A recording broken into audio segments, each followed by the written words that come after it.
ಬೇಕೇ ಬೇಕು, ನ್ಯಾಯ ಬೇಕು. ದೀಪಾವಳಿ ಹಬ್ಬವನ್ನು ಕರಾಳ ದೀಪಾವಳಿ ಚೆನ್ನಾಗಿ ಆಚರಿಸಿ ಮಾಡತ್ತೇವೆ. ಸರ್ಕಾರ ನಾವು ಮೆಡಿಕಲ್ ಕಾಲೇಜ್ ಕೊಡೋಕೆ ತಯಾರಿಲ್ಲ. ಯಾಕಂದರೆ ಎಮ್ ಇ ಪಾಟೀಲರು ನಮಗೆ ಬೇಕಂತೇಳಿ ಮಾಡ್ಕೊಳಕತ್ತಾರ. ಹೀಗಾಗಿ ನಾವೆಲ್ಲ ಬಡವರು ನಿರ್ಗತಿಕರು ಎಲ್ಲ ಹೋರಾಟ ಮಾಡಕತ್ತೇವೆ.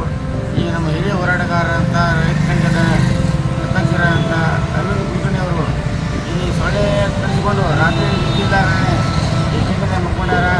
ಅದಕ್ಕಾಗಿ ಸರ್ಕಾರ ಜಿಲ್ಲಾಧಿಕಾರಿಗಳು ತಕ್ಷಣ ಒಂದು ಪ್ರಸ್ತಾವನೆ ಕಳಿಸಿ ಈ ನಮ್ಮ ಬಿಜಾಪುರ ಇಂದೂರು ಜಿಲ್ಲೆಗೆ ಮೆಡಿಕಲ್ ಕಾಲೇಜನ್ನು ಮಂಜೂರು ಮಾಡಬೇಕು. ಇಲ್ಲಾಂದ್ರೆ ಮುಂದೆ ಅಂತ ಅಹೋರಾತ್ರಿ ರೇಷಕಾರರಿಗೆ ಕೊಟ್ಟು ಉಪವಾಸ ಕೊಟ್ಟು ಉಗ್ರಹಾಡು ಹೋರಾಟಕ್ಕೆ ಕೊಟ್ಟೆವು. ಅದಕ್ಕೆ ಮುಂದೆ ಎಲ್ಲ ಶಾಸಕರು ಎಲ್ಲಿ ಭೇಟಿ ಹಾಕಾರ ಅವ್ರಿಗೆ ಗೆರ ಹಾಕುವಂಥ ಕೆಲಸ ಮಾಡ್ತೇವೆ. ಅವ್ರ ಮನೆ ಮುಂದೆ ಹೋಗಿ ತಂಬೆ ಚಳವಣೆ ಮಾಡ್ತೇವೆ.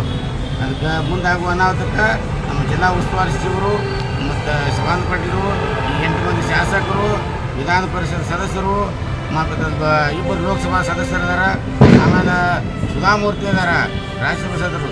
ಇವರೆಲ್ಲರೂ ಏನಾಗ್ಯದ ನರಸತ್ತವ್ರಾಗೆ ಬಿಟ್ಟರೆ ಇವ್ರಿಗೆ ನರನೇ ಇಲ್ಲ. ಅಂಥವ್ರಿಗೆ ನಾವು ಆರ್ಸಿ ಕಳಿಸಿದ್ರೆ ನಮ್ಮ ತೊಗೊಂಡು ನಾವೇ ಬಿಡ್ಕೋಬೇಕಾಗೈತಿ. ಯಾಕಂದ್ರೆ ಅವರು ತಾಕತ್ತೇ ಇಲ್ಲ.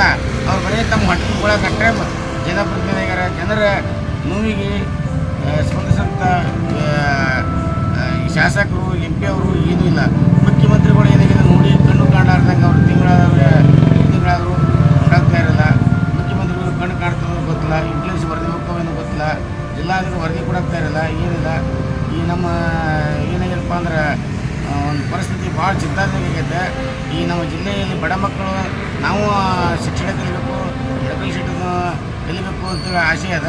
ಅದೇನಾಗಿದೆ ಬರೀ ಬಂಡವಾಳಶಾಹಿಗಳು ಮೆಡಿಕಲ್ ಮಾಫಿಯಾದವ್ರಿಗೆ ಇವರು ಮಣಿ ಹಾಕಿ ಅವ್ರು ಮಾರಾಟ ಮಾಡಕತ್ತಾರ. ಈಗ ಯಾಕೆ ಆಚೆ ಬಂದಾರಪ್ಪ ಅಂದ್ರೆ ಬರೀ ಇವರು ಬಂಡವಾಳಶಾಹಿ ಪರವಾಗಿ ಬಂದಾರ.